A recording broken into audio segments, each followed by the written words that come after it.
வார்த்தை மூலியமாக உங்களுடைய வியாக்கியானத்தையும் உங்களுடைய அந்த உங்களுடைய வாழ்க்கை அனுபவத்திலிருந்து, அதே போல உங்களுடைய தியானத்திலிருந்து மற்றும் உங்களுடைய சாயல், இந்த உங்களுடைய தனிப்பட்ட சாயலிருந்து நீங்க பேசுறீங்க. ஒவ்வொரு 6 பேரும் நான் அறைந்து பார்த்தேன். ரொம்ப அருமையாக நான் நுட்டிப்பாக உங்களுடைய 6 வார்த்தைகளை நான் பார்த்தேன். உங்கள் நன்றி செலுத்துகிறேன். தேங்க்யூ. ரொம்ப வித்தியாசமாக இருக்குது. அதான் இந்த பெரிய வேலையுடைய ஆளுகை என்னன்னா, 7 பேர் உடைய தியானத்தை நம்ம கேட்க ஒரு வாய்ப்பு. அது நேரம் எடுத்தாலும் வருஷத்துல ஒரு வாட்டி 7 பேருடைய தியானத்தை இருந்து இயேசுடைய சிலுவையின் வார்த்தை மட்டுமே அதோடைய சிந்தித்து பார்க்கும் பொழுது அது கடவுளுக்கு மகிமைதான் உண்டாயிற்று. பிரியமானவர்களே, இயேசு சொன்ன இந்த இறுதியான வார்த்தை பிதாவே உடைய கைகளில் என் ஆவியை ஒப்புவிக்கிறேன் என்று மகா சத்தமாய் கூப்பிட்டு சொன்னார். இப்படியே சொல்லி ஜீவனை விட்டார். இது நிறைய பேருடைய வாழ்க்கையில கூட நம்ம பார்க்கலாம். அவங்க நல்ல ஒரு வாழ்க்கையை வாழ்ந்து அவங்களுடைய கடைசி நேரத்துல அவங்களுக்கு ஒரு உணர்வு வரும், இதுதான் என்னோட கடைசி நாட்களா இருக்கும் போது சில வார்த்தைகள் பேசுவார்கள். சில அவங்க அபூர்வமான சில காரியங்களை செய்வார்கள். நம்மளுக்கு ஆச்சரியமாக இருக்கும். பிறகு அவங்க உயிர் விட்டு போகும்பொழுது அது பிறகு சிந்தித்து பார்க்கும் பொழுது எப்படி அவங்களுக்கு தெரிஞ்சிச்சு இதுதான் அவங்க நேரம் முடியுது. ஆனா இது இயேசுவே அவருக்கு தெரியும், அறியும், இதுதான் என்னுடைய நேரம் முடிஞ்சு விட்டது. அவர் சிலுவையில அவருடைய சிலுவை அடிக்கப்பட்டு அவர் ஏற்ற நிலைமையில யாரு வேணாலும் அந்த உயிர் விடலாம். அதனால அதையும் ஒரு காரணமாக இருக்கலாம். ஆனா அவருக்கு அறியும், அவர் நடிச்சா தேவ மனிதங்க பாருங்க, அவர் நடிச்சா கடவுள் இயேசு நடிச்சா அவர் உயிர்ப்பிக்கலாம். அதாவது மரித்து உயிர்த்த ஒரு சிலுவை ஒரு சூழ்நிலை போகாமல் அவர் திரும்பி சிலுவையில இருந்து இறங்கி அவர் திரும்பி அவர் வாழ்க்கையை ஓட்டலாம்.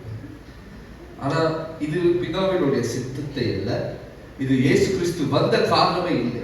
நம்மளுக்காக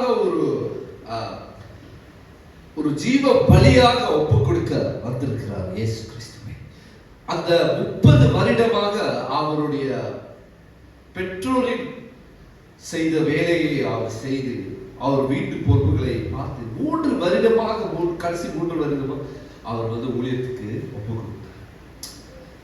அந்த 3 வருடம் பார்க்கும்பொழுது இந்த உலகத்தை அசைத்து போட்டார். டெஃபினெட்லி இந்த 3 வருடங்கள் இயேசுடைய வாழ்க்கை என்று பார்க்கும் பொழுது, நம்மளுடைய தவச காலத்தில் பார்க்கும்போது அப்படி இந்த ஒரு 1.5 மாசமா நம்ம இயேசுடைய வாழ்வை பற்றியும் நம்ம சிந்தித்து பார்த்தோம். இயேசு சொல்லிக் கொடுத்த போதனைகள், வார்த்தைகள் நம்ம கண்டிப்பாக சிந்தித்து பார்த்தோம். நம்மளுடைய உலகத்துல பார்க்கும்போது சில பேருடைய வாழ்க்கை துண்டிப்பாக இல்லை, ரொம்ப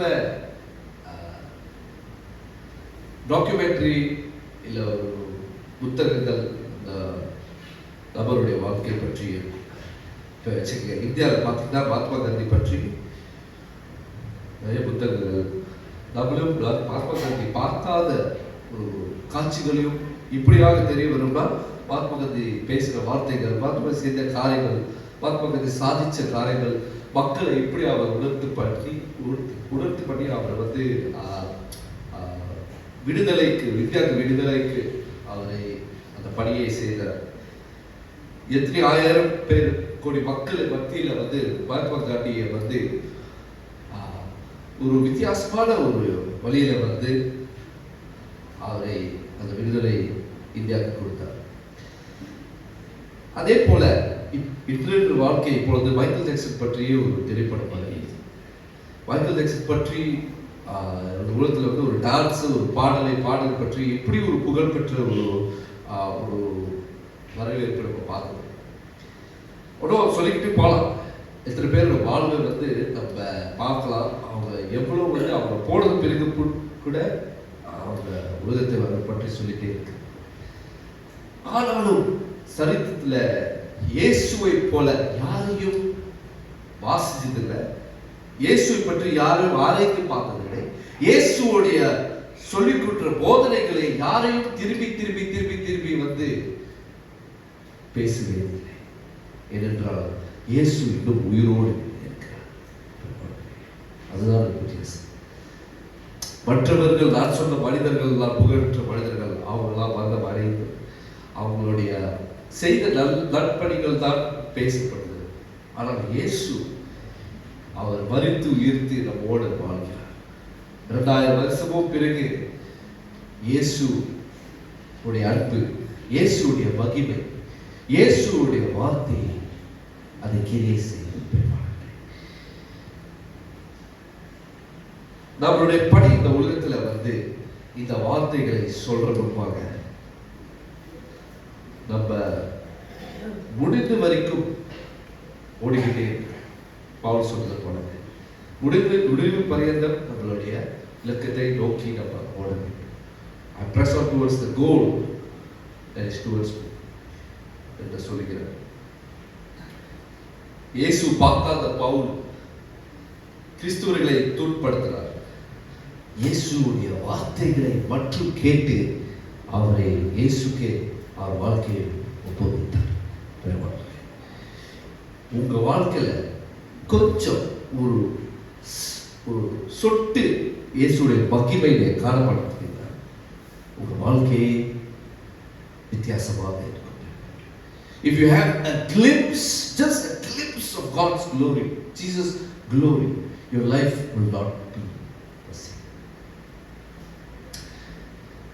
அதுக்கு தான் இயேசுவை நம்ம வாழ்க்கையில வந்து நமக்குள் நீங்க 6 பேர் பேசுறது போல, குறிப்பாக சில பேர் வந்து நீங்க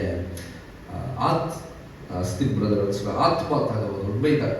என்னன்னா நம்ம இயேசு கிறிஸ்துடைய அன்பு வந்து நம்ம மட்டும் ருசிச்சு பார்த்தோம்னா அது நம்மளுக்கு தான் வந்து அது அருமை தெரியும். ஆனா இன்னொருத்தருக்கு வந்து அந்த இயேசுடைய அன்பு பகிர்ந்து கொடுத்துட்டோம்னா அதுதான் இயேசுக்கு இன்னும் பிரியம். ஏனென்றால்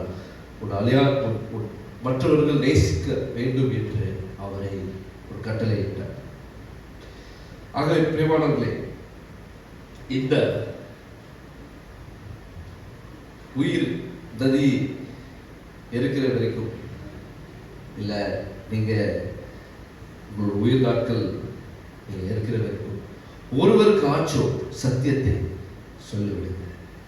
அது சொல்லும் பொழுது நீங்க ஆவியை ஒப்பு கொடுக்கும் பொழுது இயேசு இப்படி ஆவியை ஒப்பு கொடுத்தது போல அந்த சகோதரருக்கு நீங்க ரட்சணியை சொல்ற முன்பாக இல்ல சத்தியத்தை சொல்ற முன்பாக இந்த வார்த்தைகளை சொல்ற ஆண்டவரே, இந்த சகோதரியை வந்து கருத்திலே நான் ஒப்பு வைக்கிறேன், உங்களுடைய அன்பையை பற்றி நான் சொல்ல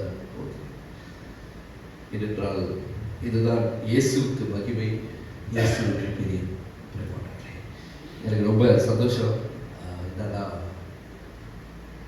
இந்த 6 பேர் வந்து அவை சொன்னீங்க, 6 பேர் என்னையும் சேர்த்து 7 பேர் நம்ம வந்து எல்லோரும் வந்து அர்ப்பணித்து இந்த வார்த்தைகளை வந்து இயேசுவை பற்றி, இயேசுடைய மகிமை மற்றும் இயேசுடைய அவர் சிலுவை பாதத்தில் அவர் பாடுபட்டது பற்றியே தான் நம்ம பேச. அதுதான் பெருமானே நம்மளோட நோக்கமாக இருக்கு. நம்ம இப்ப இயேசுடைய மகிமையை பற்றி, அவரை பற்றி, கிறிஸ்துவை பற்றி மட்டும் கிரைஸ்ட் ஒன்லி ஒரு சோலா இல்ல ரெஃபர்மேஷன்ல அவரை பற்றி நம்ம பேசியிருந்தா கடவுள் வந்து நிச்சயமாக உங்களை வித்தியாசமாக பயன்படுத்தும். நீங்க இப்ப அவருடைய நோக்கத்திற்கு இல்லாம உங்களுடைய நோக்கத்துக்கு, நம்மளுடைய நோக்கத்துக்கு நம்ம போயிருந்தோம்னா நம்மளுடைய திசையே ஒரு மாயமான திசையாக நம்ம என்ன செய்தாலும் நம்ம கிறிஸ்துவுக்கு நம்ம ஒப்ப வைக்க வேண்டும். நம்ம எது செய்தாலும், ஒரு பாடலை பாடினாலும் இல்லை வேதத்தை வாசித்தாலும் இல்லை நற்பணியை செய்யும் பொழுது இல்லை ஒருவரை கஷ்டத்தில் இருக்கும் பொழுது நம்ம அவருக்காக வந்து பயணித்து அவர் ஆறுதலை வார்த்தைகளை பேசும் பொழுது அவருக்காக ஜெபிக்கும் பொழுது அது எல்லாத்தையும் கிறிஸ்துவை பிரதிபலிக்க வேண்டும். தன்னுடைய காரணத்துக்காக, தன்னுடைய காரியத்துக்காக, தன்னுடைய சாதனைக்காக நம்ம தொடர்ந்து நம்ம எந்தோமா கிறிஸ்துவை பிரதிபலிக்க என்றால் கிறிஸ்துவை பிதாவினுடைய மகிமை, பிதாவினுடைய காரணத்துக்காக, பிதாவிற்காக அவரை ஒப்புக்கொடுத்தார். கடைசியாக நான் எப்பொழுது இது வந்து ஒரு டேப் ரெக்கார்டர், ஒரு புரோக்கன் டேப் ரெக்கார்டர் மாதிரி நான் சொல்லிட்டே இருப்பேன். இது சொல்லாம இருக்க முடியாது. நம்ம இருக்கிற சுற்றுச்சூழலை அப்படி இருக்குது. ஏன்னா கையிலேயே இருக்குது. அது என்னன்னா நம்மளுடைய வாட்ச் என்னங்க, நம்மளுடைய போன். தமிழ்ல வந்து தொலைபேசியாக ஆயிடுச்சு. பார்த்தீங்கன்னா சோஷியல் மீடியா நம்மளுடைய எண்ணத்தை எப்படி மாறுகிறதுனா, நம்ம சோஷியல் மீடியா கொடுக்குற ஒரு தாக்குதல் நல்ல காரியங்களையும் இருக்குது, அதே சமயத்திலும் நிறைய ஆபத்தான காரியங்களையும் இருக்குது. சோஷியல் மீடியாவுடைய தாக்குதல், தவறான தாக்குதல் என்னன்னா நம்மையே பற்றியே ஒரு மகிமையை உண்டாக்குறது, ஒரு செல்ஃப் கிராட்டிஃபிகேஷன், ஒரு செல்ஃப் அப்சார்ப்ஷன் இங்கிலீஷ்ல சொல்லும்போது, அதாவது நான் இதை செஞ்சேன், நான் இதை செஞ்சேன், நானும் செஞ்சிருக்கேன், ஸோ ஒத்துக்கிறேன். ஸோ அது ஒரு சாதனையை அந்த சோஷியல் மீடியாவில் வந்து உருவாக்குறதுனால நம்மளோட எண்ணமும் அப்படியாக மாறுது. என்னன்னா என்னோட உரிமை, எனக்காக, இது நான் வெற்றி சவால், என்னுடைய நான் ஜெயிச்ச காரியம் என்று ஒரு எண்ணமே மாறுகிறது. அது குறிப்பாக வரும் தலைமுறைகளுக்கு வந்து சோஷியல் மீடியா கொடுக்குற பாதிப்பு இதுதான். அதனால நம்ம சபையிலிருந்து நம்ம சொல்லி கொடுத்துட்டே இருக்கிற சபையிலிருந்து மற்றும் குடும்பத்தில் இருக்கிற இந்த உங்களுடைய யோசனையை எப்பவுமே என்னவே நீங்க சொல்லிக் கொடுக்கணும்னா கிறிஸ்து மட்டுமே. நான் இது ஏன் அப்படி செய்யணும்னா கிறிஸ்துடைய மகிமைக்காக நான் இது செய்யணுமோ செய்யக்கூடாது கேட்கிற விட இது நான் செஞ்சா கிறிஸ்துவுக்கு மகிமை அடைகிறதா, இது நான் செய்யக்கூடாதுன்னா கிறிஸ்துவுக்கு பிரியமா இருக்குதா என்றுதான் கேள்வி நம்ம கேட்கிட்டே.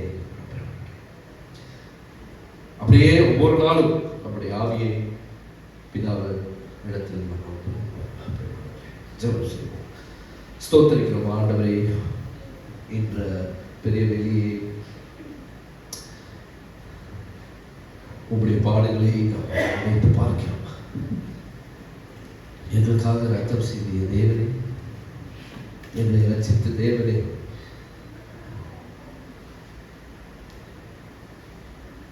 எங்களுக்காக சிலுவையிலே மரித்த தேவனே, உமக்கு மகிமை உண்டாகட்டும். உம விட்ட ஆண்டவரே எங்களுக்கு யாரும் இல்லை. உங்களுடைய ரத்தம் எங்களுக்கு இல்லாவிட்டால் எங்களுக்கு எப்படி சத்தியம் விட்டார், எங்களுக்கு எப்படி வாழ்வு விட்டார். அதுக்காக ஆண்டவரே நாமத்திற்கு மகிமை நாம் செலுத்துகிறோம். தேவனே நன்றி தெரிவிக்கிறோம். ஒவ்வொரு வார்த்தைகளாக இன்று நாளை நம்ம தியானித்தோம். ஒவ்வொரு பேருக்கு ஆண்டவரே நம்ம நன்றி செலுத்துகிறோம். ஒவ்வொரு பேரும் ஆசீர்வதிங்க. அதே போல ஆண்டவரே வார்த்தைகளை நம்ம வாழ்க்கையை தொடர்ந்து அதை பணி செய்ய வேண்டும்.